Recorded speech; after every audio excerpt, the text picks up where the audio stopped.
आज हम आपको बनाना सिखाएंगे मछली। बहुत मज़े की होती है। चले फिर स्टार्ट करते हैं। मछली बनाने के लिए सबसे पहले लिया है मैंने 1 किलो रोहू मछली। उसके अंदर 2 चम्मच जीरा और 2 चम्मच धनिया कूटकर शामिल कर देना है। 2 चम्मच कॉर्नफ्लोर,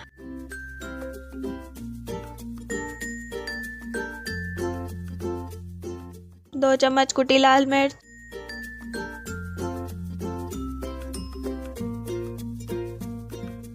1 छोटी चम्मच अजवाइन, 1 नींबू का रस,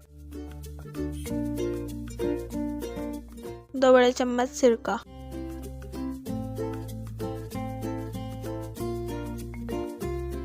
दो से 3 चम्मच बेसन, ज़्यादा नहीं शामिल करेंगे।